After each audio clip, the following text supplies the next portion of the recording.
Lastly, man, I'm very excited to have you on today. I'm very excited to. We obviously did your podcast some time ago, and I think that was like March 2024, which was a lot of fun.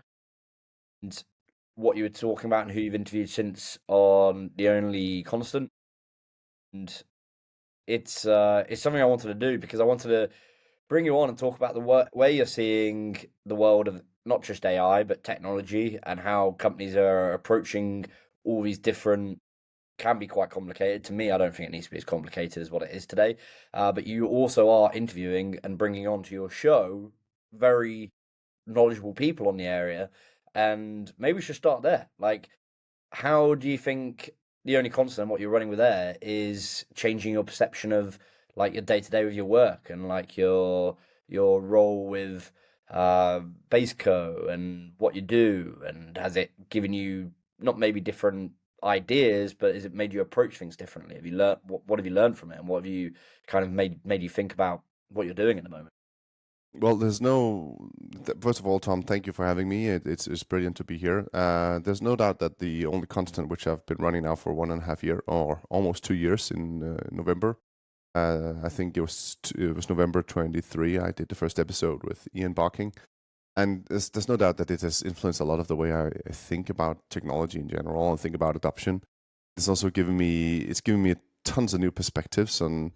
And sometimes it's all about finding those small things where something breaks your typical ways of thinking, and that's what the podcast definitely has given to me.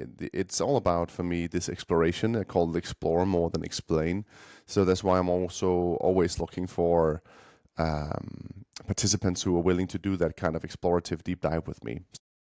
Does that mean that, it also means obviously that the episodes become more complex, they become long tail discussions, and sometimes there's a rabbit hole, but it's all.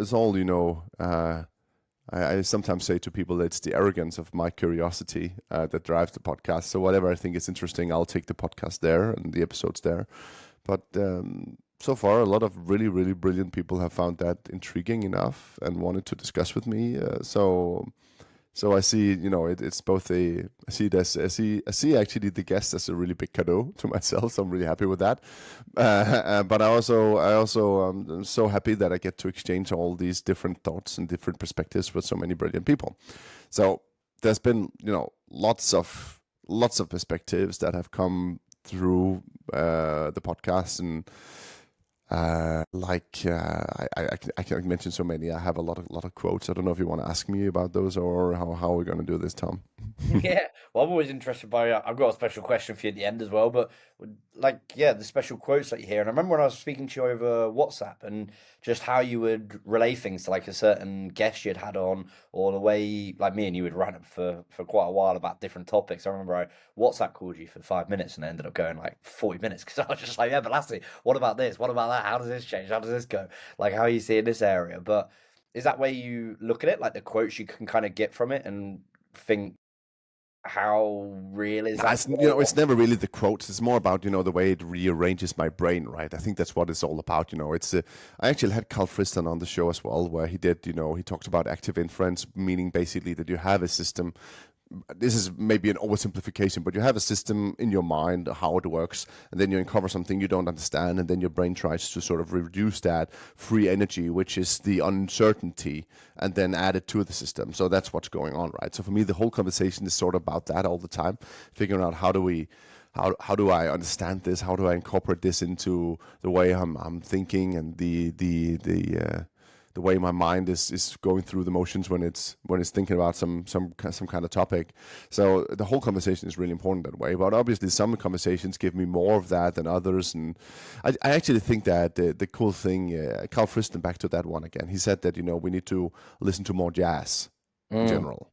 Enterprises need to listen to more jazz, because jazz is where you don't have a formula for what's going on. So it's not really we have to listen to literal jazz, right? But we have to make jazz. We have to go into spaces where we're not sure what's going on all the time, but we're still in a setting where we say, okay, this is a concert, right? We have a yeah, setting. We know what's going on. Okay, so this is our enterprise. This is our customers. These are our value streams. Well, yeah. let's play a little bit of jazz in Mm, that, right? Let's see if we can, maybe just some pop jazz, right?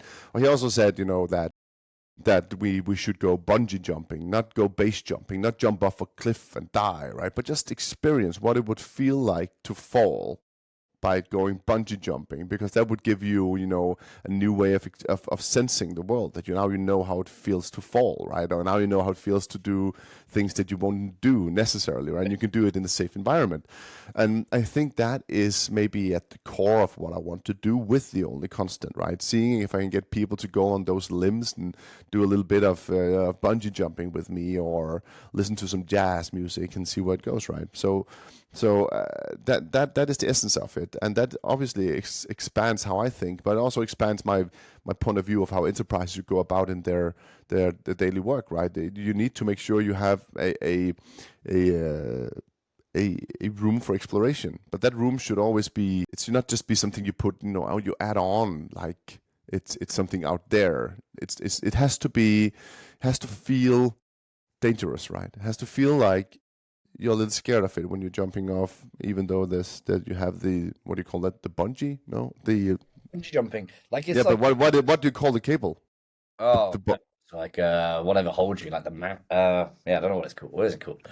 The thing, right? So, but you have to accept that you have that thing, like the bungee jumping thingy that holds you, and but it still feels scary to do, right? So it has to be something that touches upon something that's real, your body, the body of the enterprise, what's going on, the core value streams. Yeah. But at the same time is something that is not necessarily dangerous for you, but could be dangerous if it fails, right? But you get my point. So we have to sort of make sure that any kind of innovation is not just done in these small innovation theaters, as also Thor Dankert said on my podcast, but it's actually done in something that actually makes sense for the company. So it's in their core value streams, and I think that's one of the more the more central themes that's gone through all of my episodes, and also and obviously also is a core part of the way I think that we should expect value from whatever we're doing. So always, as Tom Reiner said, always start with outcome, and then if you start with outcome, there's a better chance you'll end with outcome, right? So I'm always saying, like, let's make some kind of value-driven innovation. Let's add a KPI to whatever we're doing. If we want to do something with AI, let's say, okay, we want to do this with AI, but it has to have a key performance indicator. That means that it could have a return on investment at some point in the value stream that we're doing as a company. Otherwise, it doesn't make any sense, right?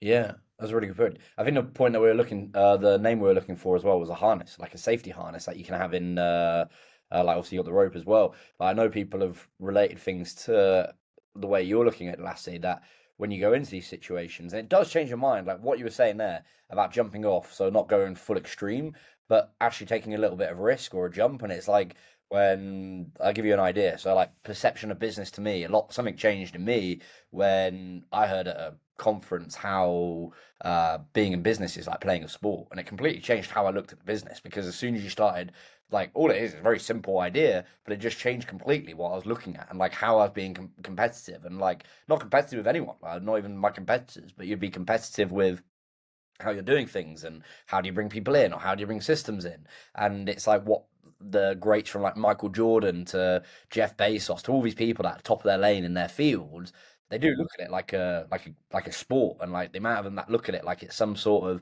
of sport. And I feel there's a way that we need to, and I might just be going crazy here, Lassie, so tell me if I am, but like the whole idea of how you put a framework around what you're working on, or a concept, like with AI, there's no real kind of, I guess, pulling back to your outcome situation, there's a lot of people just doing something without trying to relate it to like a feeling or whatever, like jumping off. Okay, but you want to go to the sports thing, right? So there's this. I'm an Arsenal fan, right? So I love the Mikel Arteta and all that. I don't have to discuss that here, right? But the point is, whenever there's a lot of players I would love to see on the left wing for us, or right wing, or not necessarily right wing where we have Saka right now, but we could maybe do some change up on Martinelli on the left wing. But our striker, yeah, of course, that's the big thing. But the point is, whenever you for Arteta, it's not just about getting the best striker. You need to have a striker that fits the system, and who also wants to pull back and do the defending and play together with the others, can tee up another player. That's the whole key. If he doesn't do that, he's not the striker or the left wing for Arsenal. And I think a lot of the way you are approaching the best player in the world, the GOAT and all that, the greatest of all time, is always like the one player. But football is a team sport, right? It's not Yeah, like golf. It's like there's so many players who has to play their part for Cristiano Ronaldo to be the best in the world.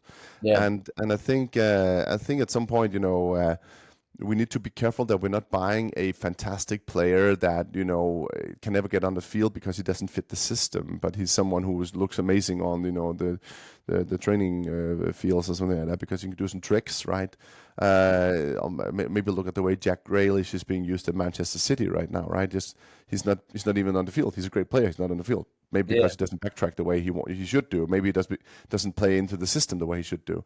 And we need to make sure we have when we do innovation that we actually do it by creating a player, an AI player that actually gets on the field. I think yeah, that's important. That's what I'm saying when I'm saying KPI-driven innovation, KPI-driven, value-driven AI is someone where you can say, okay, your metrics match up with the rest of the team. We yeah, want you to play a part. Keep yeah, on playing. You'll stay on that left wing. yeah, You know, you don't just need to be the one who comes in the last 5 minutes or the one who doesn't play at all. Oh, he's a brilliant player, yeah, but he doesn't play because he's just he's a liability. You don't want that, right? So that's what I'm constantly hunting when we're talking about AI initiatives as well. Any technology initiatives in general is saying that how can I make sure that whatever I'm doing will be part of this team, not just in the short term right now when we're trying to win the cup final, but also in 2 years' time. And how will I make sure his value stays high? It's all about that. And all about just making sure that it's productive across an ecosystem. yeah.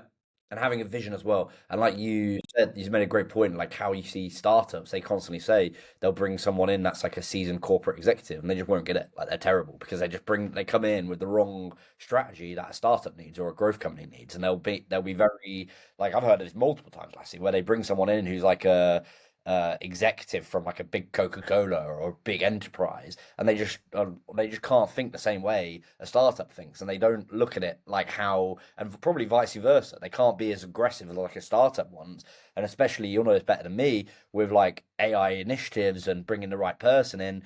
If you're not looking at it in the right sense or the right way, or you haven't got that team kind of aspect to it, or you don't fit in with the right people, or you don't have the right relationship with the customers, you can find yourself in a pretty fuck spot situation because you're not gonna understand it. You're not gonna roll at the same pace. You're not gonna build the same sort of product, and you're gonna want to do things very differently and build things in a very But Tom, I'm a historian, right? So and that means that I have this weird penchant for stability. I think that's what every historian, most of them at least, right, would look when you look at history is like, okay, when has life been best for humans? Well, when there's stability around, right? And that also means that sometimes you're like, oh, you can be like, oh, the French Revolution was the best thing ever, yeah, but it was also a very terrible period, and it ended up with an even worse autocracy afterwards in Napoleon than you had before, basically, right? And the Robespierre period and all those things. So it's like, okay, yeah, it was great long term, but really terrible short term as well. And so there's this you should try to avoid it by sort of sort of absorbing the changes that are coming instead of having the revolution, right? To some extent, that's what you want. You see just that the stability of law, stability of everything means that people can make a civic life and make something that's productive. Okay, but that's a completely different discussion, but that's also why a lot of historians tend to become conservative. I'm not really conservative, but anyway, the point is for me to say that sometimes that means that I will be looking at sickness as a strength, right? Or see how is this thing that I see as something that's inhibiting change actually a strength. So you'll also look at the most corporate. If you want to have a corporate career, you don't go around changing up everything. You don't go around making big arm movements. You actually you align, you stay co-aligned. Your power game is much more important than your innovation drive. It's you might have 1%, 2% of what you do is innovation. The rest of it is power game. Figuring out how to align, how to make sure no one wants to fire you, and then you can get a corporate career. To some extent, that's the way it is. But that's also because corporates want to, when you do that, when you align across so many layers, then there's a stability in the corpus as a whole, right? Then everyone is trying all the time not to stir the boat too much. And the boat is, and we have to remember that, in existence. And it is in existence because it is making money, it's generating value, it has customers. yeah, And I think a lot of times when we come with new technology, we forget that. You Yeah. forget there's a reason the world exists out there, and the reason people are doing what they're doing. Everyone's like, oh, you just remove all lawyers with generative AI. Yeah, but then you're missing the point about what a lawyer also is. A lawyer Yeah. is also someone doing reassurances and quality control advisory stuff, right? And you want an externality to do that. If you Yeah. do it with your own AI, it's all on you. If you ask a lawyer, you can say you asked a lawyer. It Yeah. just changes things. And I think that we've known this for years as well. And a lot of consultancy work is about, can you please make a report for me telling me I should fire 5,000 employees? Yes, we'll do that. We'll take 3 months and we'll cost you this, right?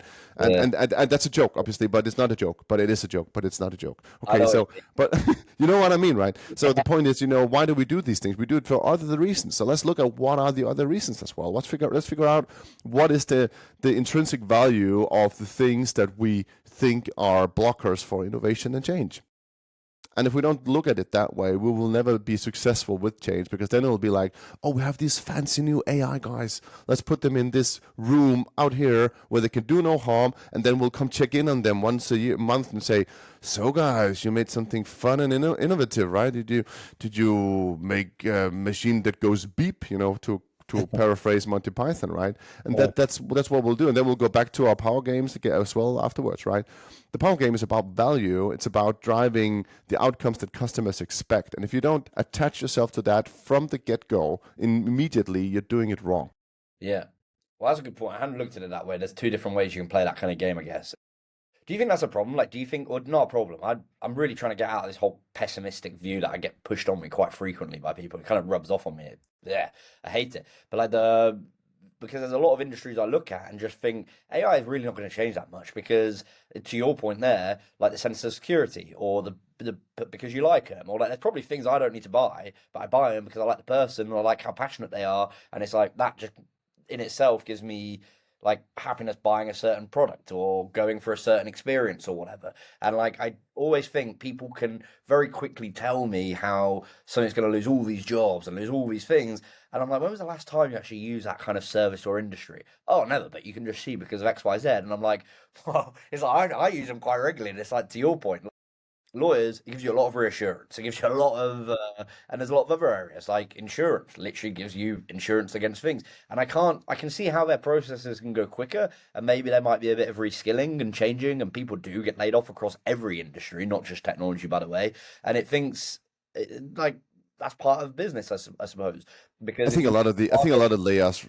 I think a lot of layers right now are AI washing. I think it's because you call it AI, but it's not really necessarily AI related. Because the way I see it, very few companies have managed to scale this in any meaningful way yet. This is happening. It is happening. There are coming AI agents are emerging, but they're emerging much slower than what a lot of people are saying they are, because this takes time, right? You don't want, as I said just before, you don't want to just want someone in the corner doing something. You want to integrate it into the way you're operating in your organization, in your enterprise, and that's always the thing that takes time, right?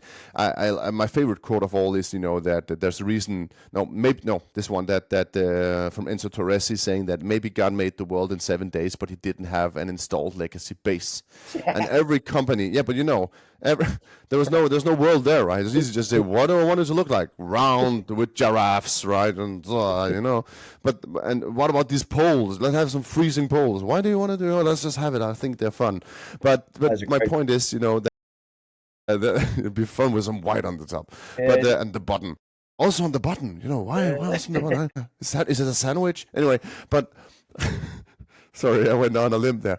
But it's actually a nice sandwich, right? But the point for me is that saying that any new technology is not about changing up everything and making a new world. It's about integration into the value streams we're already doing. That's why it's hard to do, but this will happen. It will just not happen overnight, and I think a lot of people expected that.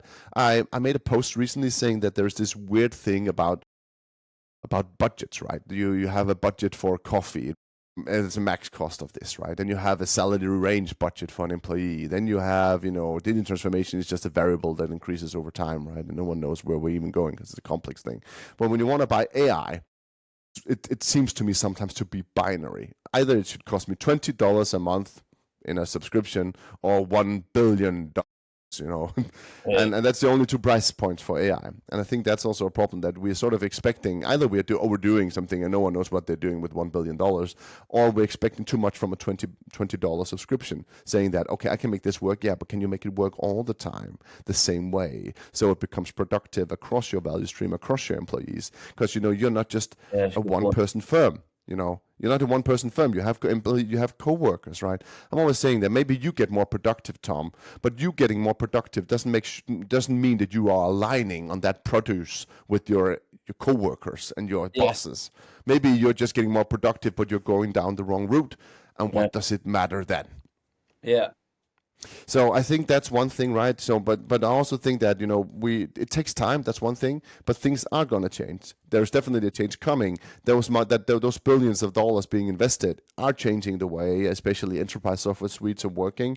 So that is happening. And I've also spoken to both SAP and the Microsoft Business Central, for instance, on my podcast, seeing how this is actually changing the way they're going to operate, and that will happen, and it will come to everyone, and they'll have AI agents in their core processes at a pace, because it just comes out of these software systems, right? So, but I also think that we should not necessarily go around saying to everyone, "Hey, you're Kodak," right? I think you know, survivor bias. I think there's the opposite going on with that Kodak, and people also mention Blockbuster, but I tend to put them in another bucket. But you know, survivor bias is someone coming through, you know, a dangerous jungle, and you say, hey, he survived, so I can go through the dangerous jungle as well, right? But you don't see all the people who died in the jungle, right? Yeah. You only see the one who survived, like, oh, you know, I'll also be Jeff Bezos, right? Or maybe you won't, okay? Maybe you'll die from it or something like that. No, not die, but you'll crash and burn. But I think there's the opposite thing about, you know, the Kodak thing. Everyone's saying that everyone can be a Kodak. I don't see that many Kodaks around where people are not looking at what's coming. People think the whole lawyer industry is there right now, but they're actually all of them looking at what is it generative AI is doing. They want to see the case. They haven't seen it, okay? No one's shown them how this will replace them yet. Okay, Yeah. that's why they're not changing, because it is not replacing them. Kodak, you know, they saw the digital camera, right? They even had it, and they decided not to go with it, right? So Kodak is not, you know, if you talk about, you know, survivor bias, raising up someone who survived the jungle to be a hero, then Kodak is more like in the opposite, a public execution, right? Where all of us looked at them saying, oh, they're so stupid. That's not the way we're all going to go about it. We're not going to get executed, all of us. I don't think so. I think we just need to make sure that we see this doing something that provides genuine value. And also, you know, if law firms can't see that this attaches to anything they're doing that their clients actually want from them, Yeah. then doesn't make any sense, right? Well, if you're taking law fees, right, yeah. and you start just producing regurgitated AI crap, Yeah. you know. Spit out anything, like it doesn't. Well, that's 2 points. There's 2 points you mentioned there, Lassie. And one of them that I want to talk about is the price point, because that's really interesting. Because I was raising this point the other day, not in the same way you've said, but I was like, how is it always that I can go to one company and they'll try and quote me, I don't know, 50 grand or like something ridiculous. Like if you're trying to integrate something, and I'm not saying this, I'm literally just looking at it from help me dispel it, because if you go to someone like Salesforce and you're trying to use Agentforce, you're trying to use all these flashy new tools, or an SAP or whoever it is, they've all got their own suite of products that I'm sure are amazing if you're at the right size. But then at the other end, like you said, I've got subscriptions to multiple AI products, and it's probably costing me no more than $200 a month in total across maybe 7 tools that I can remember off the top of my head, and 3 of them are Perplexity, ChatGPT, and Claude. So you think 3 of them are just there, like, can I use them for different reasons? And it's that weird, bizarre thing. And the other point was that I'm just going to footnote, and then we'll talk about it later, but your point around Blockbuster, Netflix, or not using them, but I'm giving examples here. Your point around Kodak and the digital camera when they saw it coming, and also Andrew Davis, who is an amazing guy who looks at these points. He was one of the first employees at MySpace, and they could have done what Spotify did, and they chose not to do it because of the whole buyout and merger, and had a collapse. They're a name you don't know of, or they're one for the graveyard. Yet they were literally on the money to go create Spotify, but because they couldn't go down a certain lane, they were doing apparently their schedules were changing literally every 2 weeks on what they're focusing on. Oh, it's the next big thing. Oh, it's the next big thing. Oh, it's the next big thing. And they were the complete opposite of Kodak and Blockbuster, where they, that whole famous meeting where Blockbuster had the meeting with Netflix, buy us because we're out of money, and Blockbuster laughed them out the room, and it's a whole saga around that. And so I want to talk about that later on. But quickly on the price point, genuine question, why do you think it is that there's no middle ground yet where I can buy something which is like $400 a month, like taking out a car payment or something here in the UK and thinking, I can actually get a suite of tools and I don't really see many of them. I honestly don't. I see something either at $20, $30, $40 a month, or I'm being pitched a 50 grand a year license. Honestly, I think what most people are using these GPTs for, the raw one, also ChatGPT, Claude, and all that, they are overpriced for them. So if you go to the direct to the cloud consumption, when you just had to have the models there, like Microsoft Azure, they have all the GPTs in there. You pay for just the tokens you consume. Yeah. It's extremely cheap to use just a 4.0 model, or then with inference it gets a little higher when you start doing these. With these reasoning models it gets a little bit higher, but except if you sit around prompting nonstop, right? Maybe as a developer it's a little bit. It's heavier, right? But it's not $20 for most people. Yeah. So that's the one thing, they're already a little bit overpriced, maybe, these suites. I think, of course, then there's some of them that demands a lot from the providers, which means also that I really don't know if they're really running in the red or in the black. I have no clue. Right. Yeah. But my point is, the middle ground is I spoke to some software firms who are building these agents, right? And they're saying we're gonna price it on consumption plus with a little add-on. So we're not going to make it expensive because we make sure that people want to use it as well, right? It's just not that expensive, right? That's the point. So taking $500, I don't know. But what is expensive, and the reason why you need to take an extra charge on something, is that you have these models who are, and this is the weird thing about this type of technology that I don't think a lot of people are realizing, is that usually when you build up a capability, you are adding to the capability. You pay for more capability. With an LLM, you are paying to reduce the capability whenever you're building something meaningful. So you have unlimited capabilities, but for it to be purposeful, you need to inhibit it. So I always say we need to make sure that, as I can tell people, you can get an LLM for $20 and then you can just have fun, right? But if you want to make sure it always answers only on these things that you want it to answer on, you need to make it purposefully inhibited. Yeah. And when you do that, that costs you a lot of money because it can do anything, and we need to test that it doesn't. Yeah. And it only answers on what you want it to answer on. Yeah. That's just difficult. I know you can make GPTs and all, but you also want to make sure you have a chain saying first test if it's this thing, then test if it's this thing, then add another agent to double check the responding agent's answers and all that. That's the way you want to structure these things, so you make sure they're intelligent and they do it in a chain, or they help each other not hallucinate. That's what you want to do when you want to do some things that becomes a productive thing that you start relying on, and that's expensive, and people don't realize that. I always say, with unlimited capabilities comes unlimited testing. Capabilities. But that's the way it is, right? It's like a kind of cybersecurity point, though. That's probably what people are saying, because there's a big, like what you mentioned there is you want to test it for everything it can do and make sure it doesn't do all of it, because you don't want it going off the bars or off the processes or off the I'm not saying the right word here. Off the rails. The rails. Yeah, off the rails. Yeah.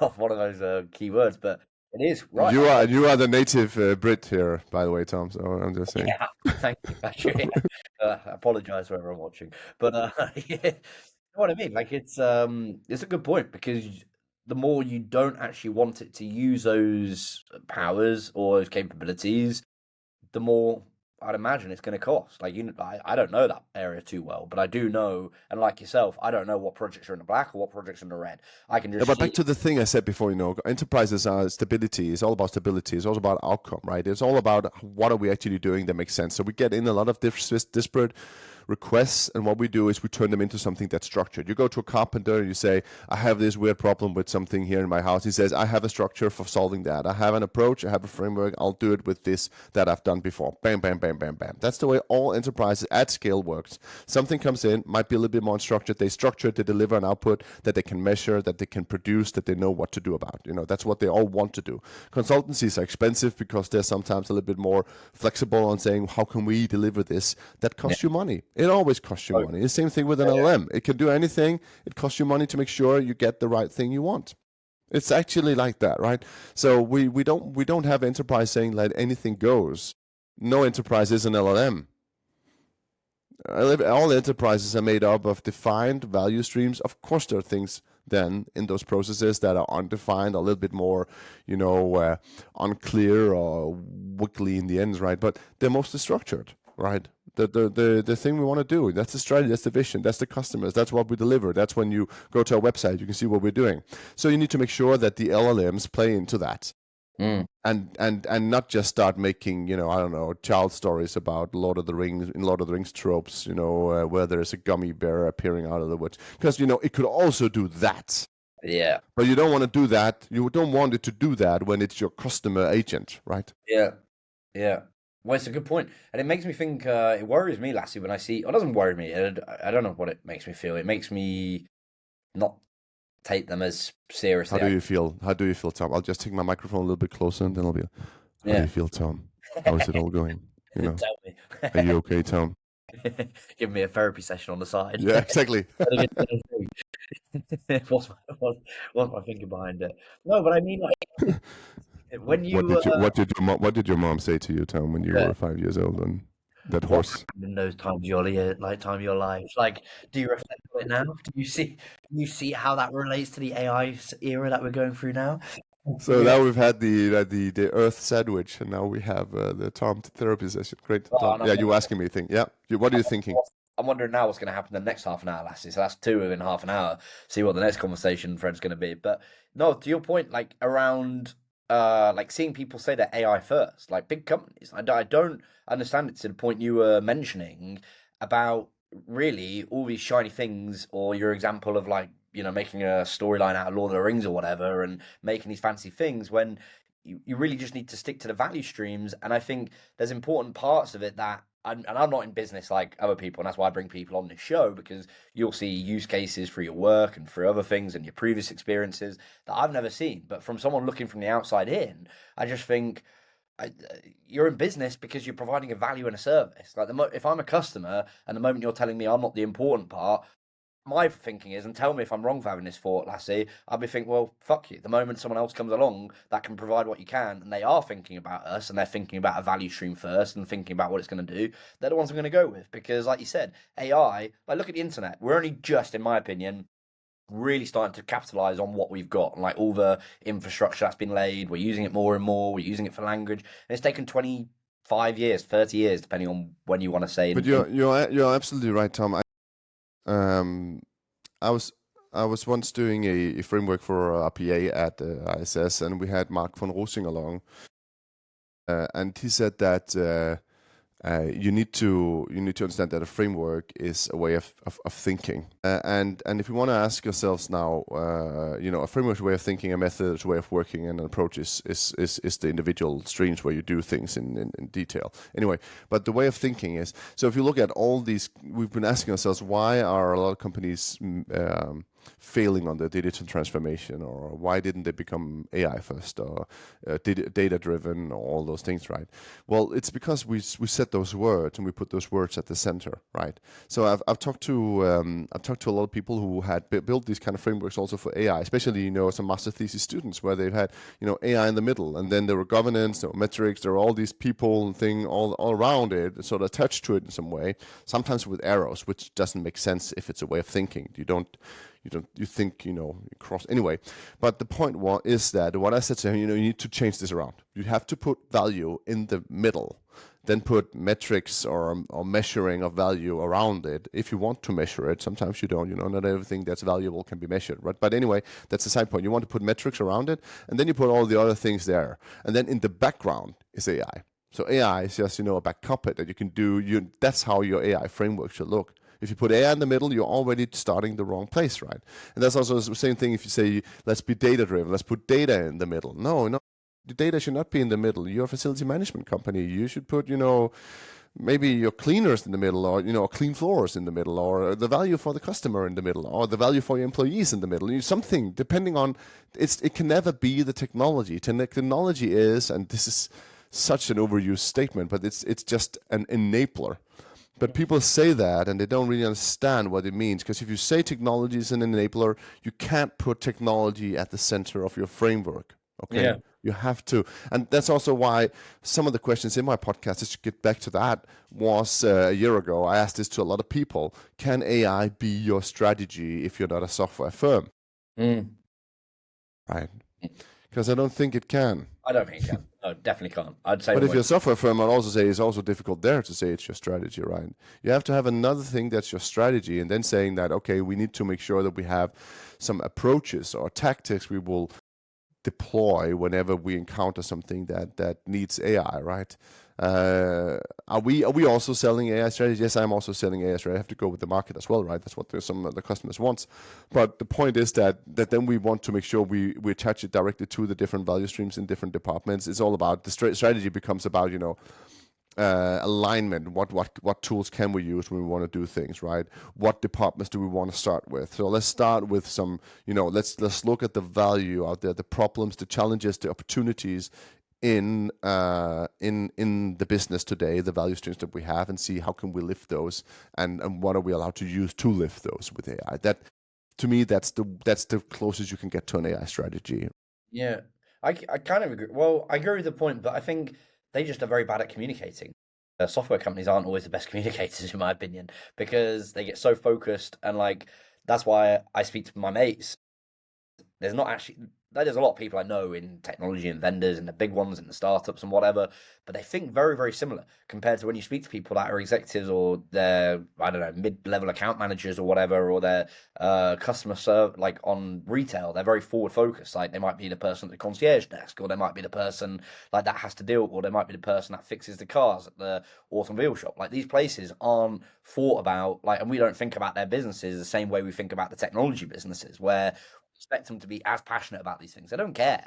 They kind of just see it as some sort of, must be exciting, the world you're working in. It's but they're not coming to me saying, where can I, occasionally, but they're not looking at it from that point of view. And my point is, and to just see if you have any follow on for what you were mentioning, there's a better way to say your AI first. I completely get it. What you're saying, Lasse, you have AI customers, you're going to have many more AI customers. A lot of businesses are in the same situation. But to go and tell them, we're AI first, you should be saying, here's an example. You would say, our mission is to help you succeed with whatever technology gets you to your endpoint. I don't know. But this is actually, I think you're touching on, in some ways, what I actually think is one of the biggest blockers for this transformation with generative AI, because we have a lot of software firms who are good at software, and they look at that, and they don't look necessarily at the process or the value chain. That's always the difficulty to go there. Every software firm wants to be a platform and say, whatever you want to do, customer, you can just do it. It's flexible and have fun. Yeah, can you tell me how should I do this process the best way? No, it's all up to you. What do you want to do? Have fun with my technology stack, right? And whatever, we've made a lot of fun things. It's customizable. But at the same time, right now, everyone's saying that we're moving to service as a software, right? So we're actually starting to say that we want our softwares to know how our processes should be run. That's also what they're all saying. GPTs will do all of this, right? But still, none of them at all take any responsibility for the processes that are going on. Even the firms that are saying most about the agentics out there, they're happy to say who will be unemployed in the future, but they will not go into saying how should the process for a lawyer look in the future, or nothing of that. So they don't want to own the process, but you need to do that. The thing is, what we're doing here, if we take service as a software seriously, and I really do, then we need to turn it around, saying now we have humans and our processes and how we understand the world at the center, with systems and software as a functionalistic edge, something we attach to when we need it. But in the future, we will have those things at the center and us on the edge. So who will be defining the things they know and understand and the processes they will work on? Yeah. Software firms, then they need to make a completely different way of thinking about the world. They need Yeah. to start defining what is the good process. They need also to start taking responsibility, because then suddenly they will become my outsourcing partner. I will be outsourcing my processes to software, not to people somewhere in a remote corner of the world, or even just my neighbor. I'll outsource it to software. Yeah. Okay. And that's the whole conversation around agentic, I guess. Like people trying to figure that part out and like seeing. Yeah, but people don't take it seriously. Right. I hate it. I hate and I love it. There's a lot of talk about agentics right now. Everyone's talking agentic, but they're talking about it from a technology point of view. No one's taking it freaking seriously. If you take agentic seriously, you need to know what is the process. You need to define it. You need to own it. You need to start saying, we take responsibility for your process, and you're a software firm. And you also need to say, what does this, and this is one of my recent thinking, is what does this agent know? You know, we have composable IT architecture. We've had that for 25 years. It's been a big thing that we have been... that's almost an untouchable when you talk about with IT architecture. We're composable. We have to be flexible and composable. That doesn't work for an agent. An agent needs low ambiguity. Everyone knows that, right? High ambiguity makes bad agents. Low ambiguity makes good agents. But what do you think your composable IT architecture is then? That's high ambiguity. You have multiple systems. They don't match up on APIs. They're different, abstract walls. Your data is everywhere. You have different customer tables here and here and here and here. How do you think an agent is going to navigate that? It's a purely digital semantic being, only working in the digital space, and your digital world is crazy. Your basically your enterprise architecture looks like a Picasso painting. How will you navigate it, really? Okay, and I think that's what we need to start thinking about a little bit more, taking it seriously, saying that, okay, we believe this will happen. Okay, software firms are going to be my outsourcing partner. Need to change the legal framework for that. They also need to change their mindsets to start owning the process. And secondly, we need to start looking at our enterprise architecture, saying like, okay, let's go a little bit away from just composable whatever and being a little bit more monolithic, saying at least not necessarily monolithic in the old UI structured, UIs doesn't matter in an AI world, but just having the interpretive layer, where is the customer, how can I move things, be less ambiguous. Okay. Less ambiguous of the customer project and like what you're going into, and do you think there's a bit too much try and focus to try and build something like you were talking earlier, like people trying to make a bespoke project when it really doesn't need to be that, or trying to overcomplicate a workflow? The point is, when people build these systems or agentic and like the hype it gets around it and what they're building, I've just started using Lasse, so I've just started using Gemini for workflows and like seeing what they're doing, and that is the first one that I've seen, and I'll stand by this, that I've seen where I was like, wow, that will actually help my business, because like in AI Journal, we get emails every day, Lasse. Like I literally struggle sometimes to keep up with the amount of emails. I'm not saying all of them are customers, I'm not saying all of them are important, but there are things where I have noticed it, where I miss things because we've got the media angle to us, where you need to know a certain bit of information, or you need to know what someone's doing, or you need to know what that PR company who represents the big, big company in one space, like an Adobe or something, or where what they do is quite important, because if they're seeing that shift, it's like, well, what are these other companies not missing? And sometimes it's the complete opposite. It's just like, why would they make such a decision like that if they completely miss this kind of idea that a startup's building? And I think, to your point with agentic and all these things that get overhyped or overvalued or overinflated, I don't even know if those are the right words, because just hearing that, my mind associates it with like it just feels like a horrible word. And I'm wondering when.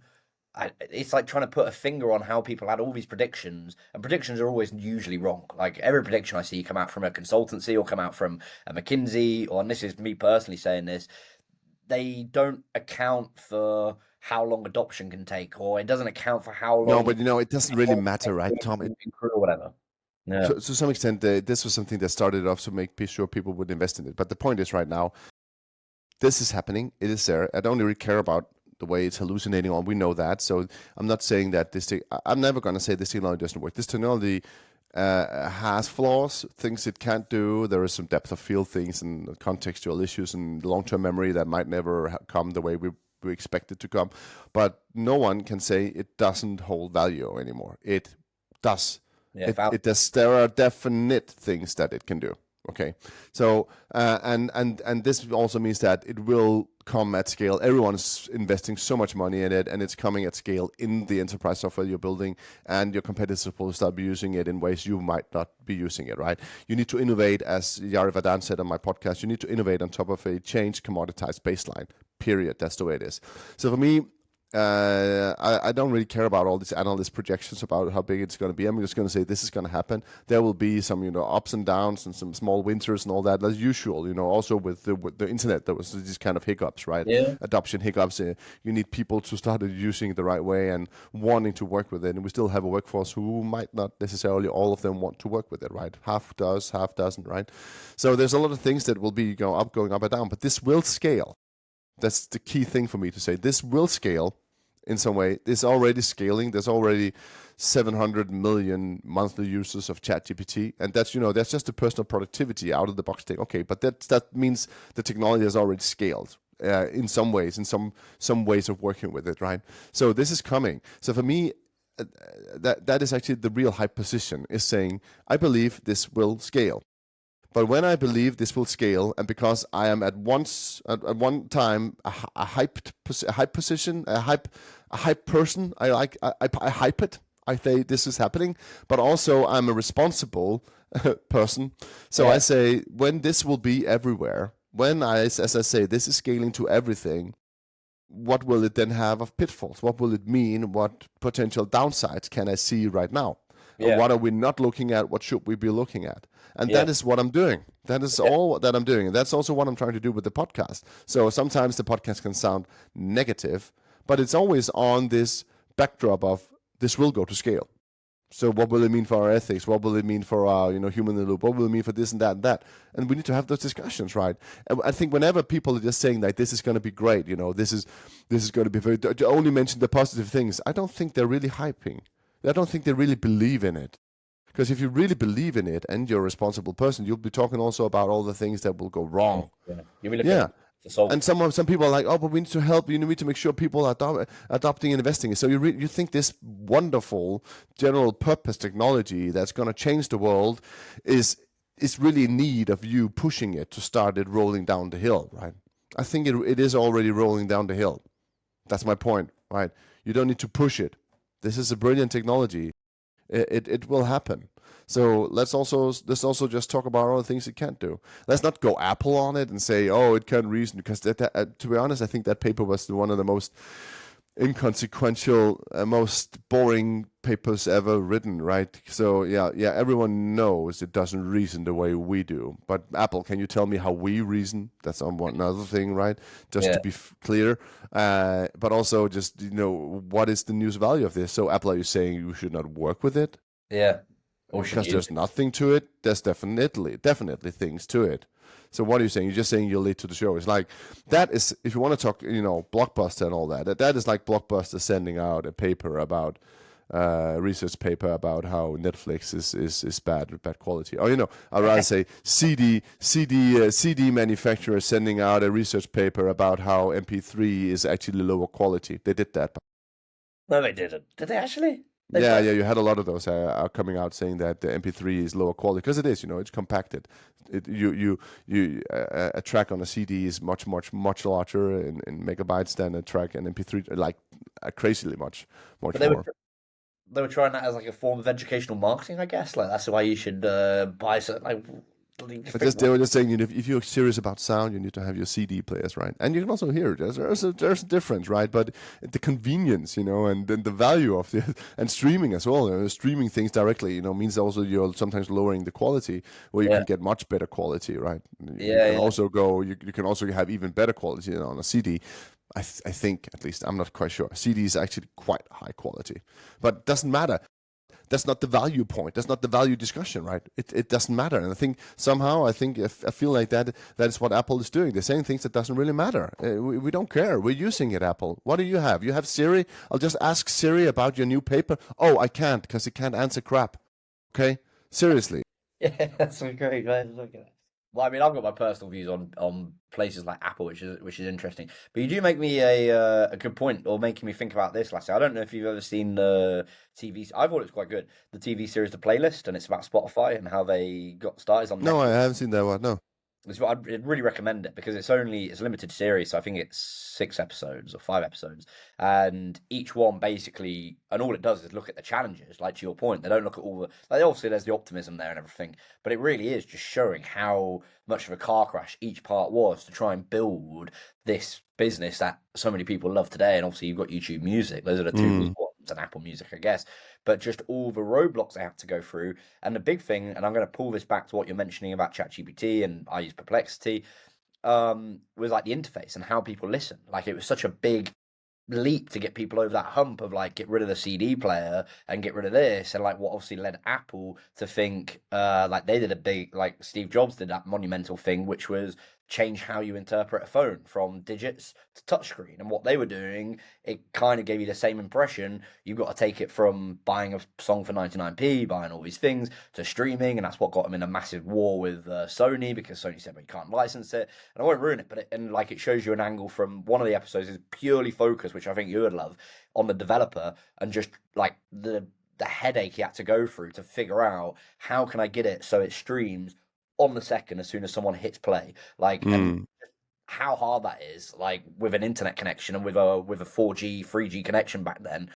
It's a monumental feat of engineering, and they basically show like the traffic system they had to use or framework to get through it. But my point is how interfaces change. I know this isn't related to what we were just talking about, but with ChatGPT and Perplexity, there's something that Jason Lemkin said. He's a big time investor out of Silicon Valley, and I don't agree with everything he says, but the one thing I really made me think, and I don't know if this is me agreeing or not, Lassie, but to your point with enterprises, the layout has changed, because one thing that ChatGPT does, and Perplexity and Claude and any others you're using, Grok, it's the interface, it's natural language. And he was kind of explaining like how businesses really need to change from being dashboard focused and metric focused to being focused on how people talk to it. And I was like, that's such a bloody good point, because I was like, more and more, everything I use now, it's like I just type something in. I don't want to look around a KPI dashboard and try and find these notes or try and find that thing. And it kind of reminded me like how Spotify's changed its interface. And I don't know, did you see that happening with like how we get to But I think, Tom, this is one of my friends said, so Tom, you would rather, you don't wanna have, someone mention to you have overdue invoices, or what are you saying? You want to see that when you ask, or what are you saying? Well, exactly. That's a good point. Yeah, you do want to see that you have overdue invoices. Okay. So not everything's a chat. Okay, not everything's just me asking about. Okay, but to get my point right. So some things, yes, definitely. Quickly, Lassie, wouldn't you want your system to tell you like almost as like in conversation, or like have it something so it's already laid out? Like, what if I forget to check my screen that day? What if I'm not sure. The problem is also, I'm 41, Tom. I'm also entrenched in my own, generation. So there are some things where I can see it. I can also not see it. I can see both ways, right? I think there's some things you just want to go into a dashboard, see what should I focus on right now, and then see boom, then move with that. But putting everything into a dashboard, no, I don't know. I don't think so either, right? I always say, you'll need both the reactive and the proactive, and I think generative AI in that case is really, really good for proactive. I want to do something I haven't done before, but for reactive, the things I need to react to that I know I need to react to, let's make that in a more simple way. I still think that to some extent, right? And need interfaces are important still. I think where you can find the things you need to find and not have to ask about it all the time, and you don't have to speak too much to an LLM to figure out to know that sometimes you have to ask it 5 times. No, I've mentioned at one point that sometimes it also feels like if you have time to go to an LLM, it's because you have time to always do a workshop about your tasks, right? Because you have to explain to it what you need to do. And of course that would be different when you embed it into your software suites. But you still need to make sure it knows exactly what it's doing and what you wanted, what your point was to do, right? And that is where we have a lot of things still a lot of work still to do to integrate it into these value streams that we're having as well, right? But what I also want to say was, you mentioned all these things about about streaming and how difficult it was, with the lawsuits and all that. I think the interesting thing right now is that we've also for streaming was good for the consumer getting access to all this music, but there's also been people who's been lost in it. Musicians don't make as much money as they used to do, and there's been a lot of articles on that. And now we're seeing the same thing with LLMs are just eating up the internet and turning it into weights in their models. And you're not paying the newspapers for it and all that. But now they're just so big that by default this is now ethically okay. Yeah. And we haven't even thought about what we actually think about it, right? Do we even think anything about it? We're just consuming, right?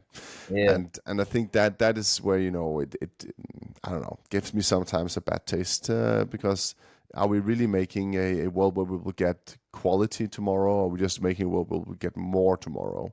I think that's, you have this whole the quality triangle. I don't know if it's even called that, but I always call it that, where you have speed, cost, and quality, and you can always only have two, right? And for some weird reason, we always go speed and cost right now, right? And that annoys me. People are more happy to get quick replies. It's all about quick replies. Also for an LLM, it's about how fast does it reply, right? Instead of how smart does it reply. I think that is changing a little bit with the reasoning models as well, a little bit. But it's all about, I think so much of what we're doing is about that. How quick can I make a new music number instead of making something that actually takes time and effort. And some of the best music isn't necessarily discovered immediately. Some of the best artists historically has, some of them have to die before they're recognized, right? Right. That doesn't really work today necessarily. Yeah, it doesn't. It made me think about like films as well. Like you want to see it's been prepared for a while. Like you want to see they really put thought into it. And it's like when you see a Christopher Nolan film, it's going to take a very long time to come out because he's just got, and like all those people, like forget his name, Michael Blank, but the one that does Kill Bill and all those and Inglourious Basterds, great director. And like you want them to take a long time. It's like you don't want it to be quick. And if you're paying for that experience, to your you point, want, right? But there's this double thing, right? You want to see it all the time. You want to see a new Interstellar movie every night. But at the same time, that the only reason you think that was a great movie was because it was only that one, right? And it took so long to come. This whole thing about sometimes slow is a design, right? Sometimes you want to make sure that this takes time, so you. I don't know what it is, but I've taught myself to read really long, tedious books over the last couple of years. I can't read Proust yet. I still think that's terribly boring. But I remember when I read Buddenbrooks, right, by Thomas Mann, right? It was so, nothing happened. And every time it's like, now it's going to be dramatic, but then it sort of became dramatic in a not so dramatic way, and it's sort of so he's going to shoot him. No, he's definitely just going to talk with him and say, and then he left again, and it just kept on like that. So nothing really. But then in the end, and this is just something that I don't know why I'm saying, but in the end there was just a scene that just made so much sense, but it took these, I don't know, 700-800 pages to get to that weird scene. Oh, yeah, and it's not that was not a dramatic scene either, but it was just profound in a way that could only be profound because I've read that entire book, right? And I could not tell you why it was profound because you haven't read the book. Yeah. And I think sometimes that is also what we need to get a little bit back to, saying that this might take time, but it will then produce this profound change that actually means something to you, or means something to the company, to the enterprise. Taking the time not to say, let's have a quick POC that will make everyone go crazy tomorrow, but let's say, let's do it the right way. Let's figure out what are the problems, what are our value streams, where can we actually add something that makes value to the customer so that it is profound in the end, so that it is quality in the end, and not just, a quick bam, da-da, we don't need data. Also, Have you read the Da Vinci? What's it called? Da Vinci Code, right? That's what it's called in English. Then you should read Foucault's Pendulum by Umberto Eco instead. It's the same thing, it's just much longer and much more boring. What? Yeah, I'd actually sent me that afterwards because that Buddenbrooks one I looked up briefly and it got a Nobel Prize. And you think if that gets like a Nobel Prize for that kind of, it doesn't sound very exciting. It's like, well, how do they measure like who they give the Nobel Prize to? I don't know what it was, but I enjoyed it and I hated it at the same time. But then that scene, when he's looking out the water and in there, what I can't even remember the name of it. Right? Anyway, but I'm just saying that sometimes things take time to be profound and mean something, right? But it also sometimes takes time because it has to adhere to the stability of things. So that is the challenge: figure out how do we play to the strength of our compliance networks, how do we play to the strength of our value streams, to our stakeholders. What do you call it? Raison d'être, what they want to do with their careers and everything.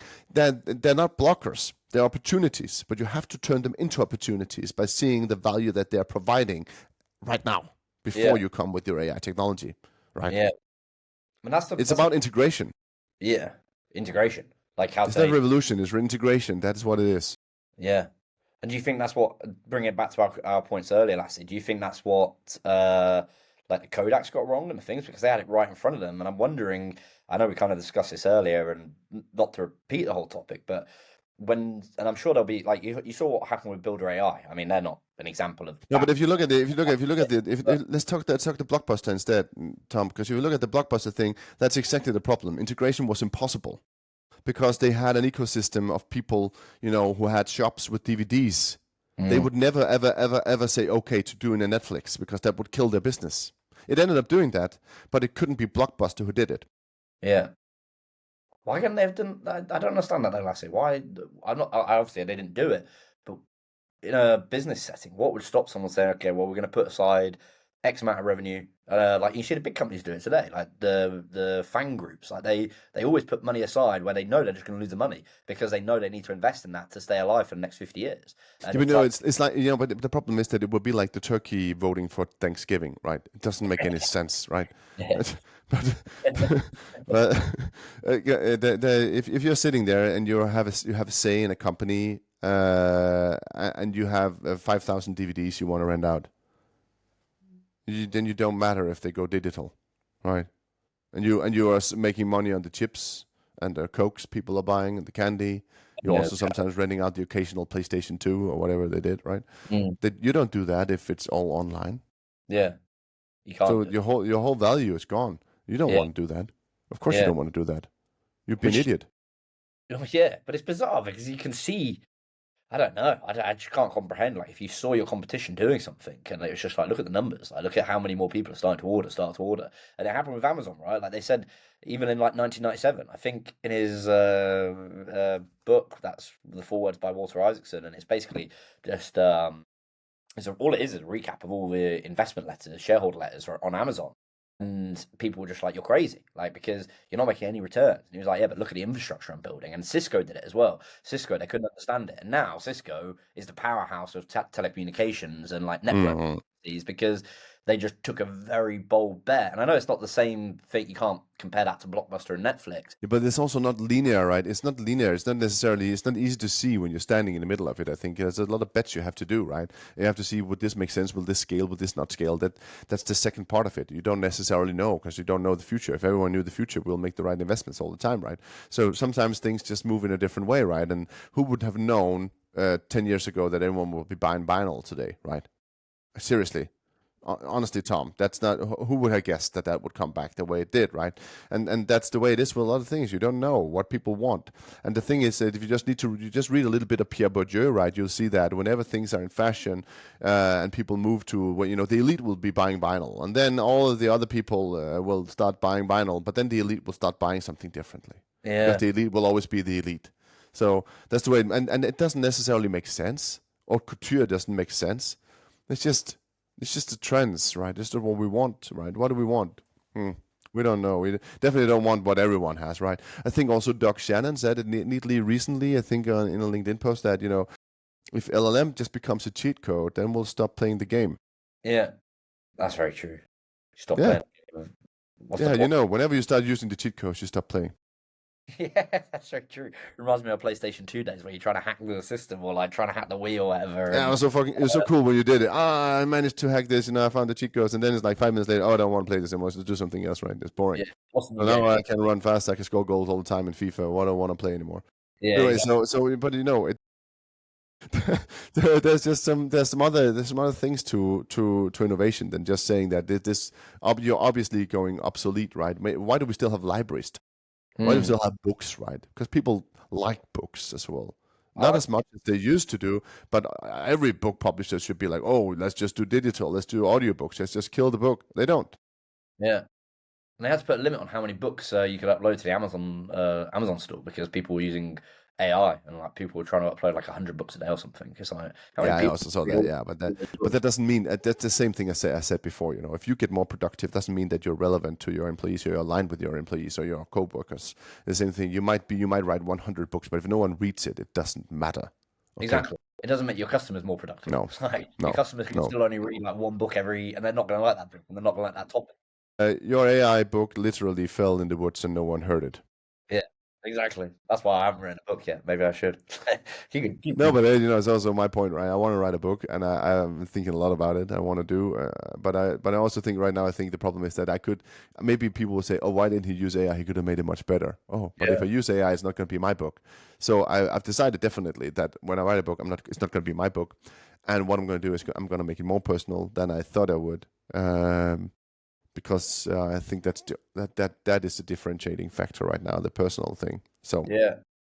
Well, I've got one last point that well, a couple more points, but on this topic, like a kind of question that's made me think about, Lassie, is when we first started talking, I think one of the first things we collaborated on was a panel when RPA was quite big. This was in 2021, I believe, and it was my first time meeting you. And I know you were had your views back then, which might have changed, and I loved how I think it's probably what sparked our friendship. But it made me think to your point around Kodak. So I was at a wedding on Friday, and there were Kodaks on the table, or there were maybe not, there were Kodaks, but they were, you know, you turn them up, click, turn them up, click.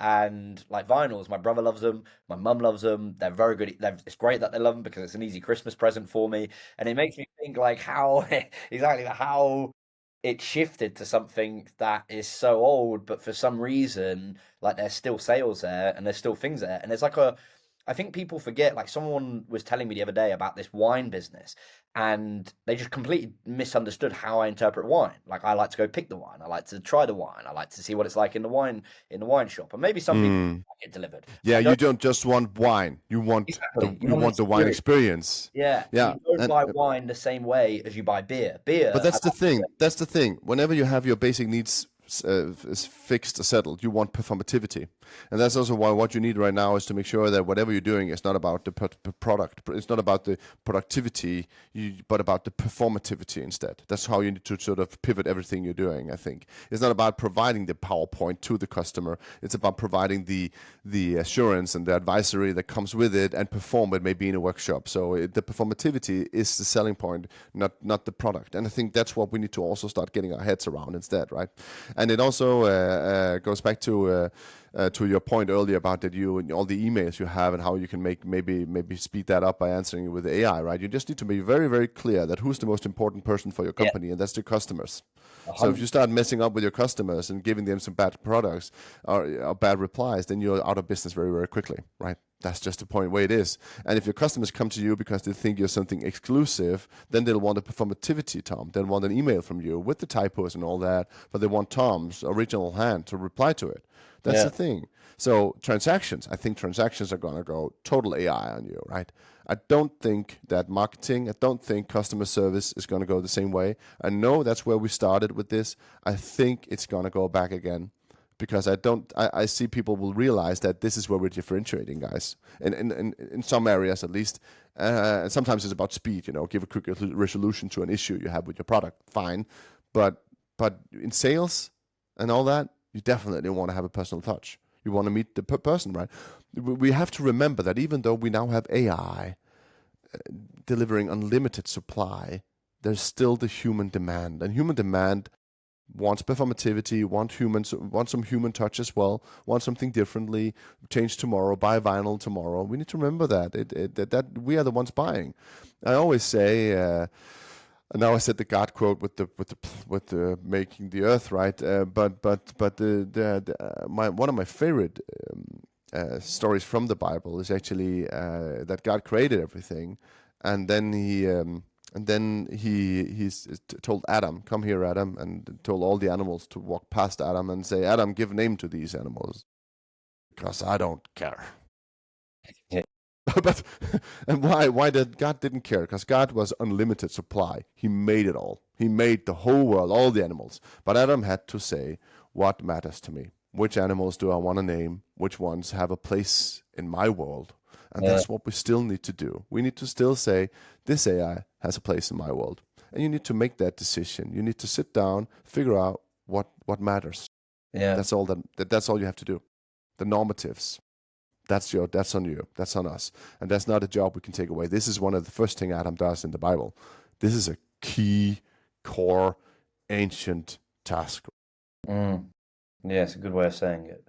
Do you think on that point then, just to think about it, and I've got this in my head now, so I want to ask you, when you look at things that are being made redundant, like technologies or people saying that things aren't going to happen, you look at something like RPA, for example, and that was big, and I don't see any of those companies going away. I don't see people like Wakato going anywhere. I know they do a little bit more than that, but I don't see the automation anywhere. I don't see UiPath going anywhere, and I see them building just as well as anyone else, and they might have their reasons, but to that point, I'm not picking on the companies, I'm not talking about them, I'm talking about those areas that people, like, I can't see them being made redundant, yet people were telling me, like, IPR. But my point on that, any technology you want to pick, like, it's a bizarre argument. I'm like, well, like, you said vitals are dead, and our point is... No, but I'm not going to say anything like that. I'm not going to say anything's dead here, but my point is that RPA, and I want to quote, Tom Reuner a year back or something, said that, RPA is not dead,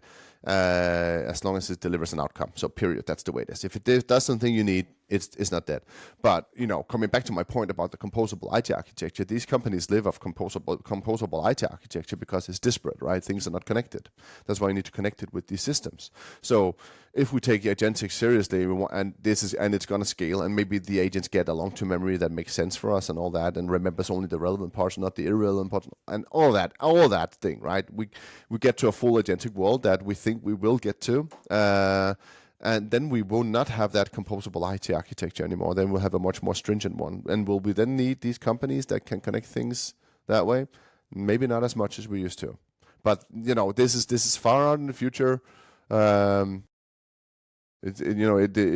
is, but this, the getting beyond composable, that is the path to this weird AI singularity. But it's also but it's a dialectic, right? So now we'll maybe go more monolithic by having defined everything we do, but then things change, and then we go back to a little bit more composable in another way. It's just fractals, right? We zoom out in fractals, Tom. That's what we do, and we always end up, in the end, even though we make so many things that are redundant, so many things we regret, so many things that are technical debt, we always end up having more produce tomorrow than we did yesterday. More flat screen TVs, more Diet Cokes, decaf Diet Cokes that are not even Coke anymore. More cars we don't have to drive. Stuff like that, right? More flat screen TVs with nothing serious to watch on it, but more regurgitated Netflix shows we don't care about. So we can sit there with our big screens and complain that there's nothing to watch. Quality, Tom. That's what I'm asking for. Quality things. Well said. Well said. And that's it. So I said I was going to ask you this question, and looking at what you're doing, for anyone watching, you're on, 64 episodes now of The Only Constant? Yeah, I think I've recorded 65 actually, but they're not out yet. Well, I can't wait to see the 65th. And you've had great people on, like you mentioned, Tom Reuner was a recent guest. You've had Stuart Winter on. Other people that Carl Friston, Pascal Bonnet, Yari Vadan, Robert Fuchs. I've had Kate O'Neill, Lorian Pratt. I've had so many. Ian Barking. We can go on. Yeah, and you've got many more lined up, which is exciting. But the question that you always ask on there is, and I've been asked the question when you very kindly had me on a year ago, what is the only constant? I actually get the opportunity to ask you, Lasse, on one of the few occasions. So I did want to ask you, and I'll say it earlier, what is your only constant? So it's funny that you asked that question, and I remember we spoke about we should do this, and I thought about it. I actually defined my constant and have it on paper, but then I realized that if I gave it away, I couldn't keep on asking that question. So I'm gonna give you the boring answer as the host of the only constant. That the only constant is that I will keep hunting for more constants in the future, and the only constant on the only constant is my curiosity. Yeah. That's a very good concept to have, a very good curiosity to have, and a very interesting one. And I know you'll do many more episodes. I'm looking forward to listening to them. It's always good fun. And lastly, man, I appreciate you. You've always been very encouraging on what we're doing, and it's always awesome to see what you're building on, what you're doing next. And yeah, I'm looking forward to having one of these conversations on our podcast again soon. So it's been a lot of fun. Thank you for coming on, man. Likewise, thank you, Tom. Thank you for having me. Have a great day. Awesome. Thank you, everybody.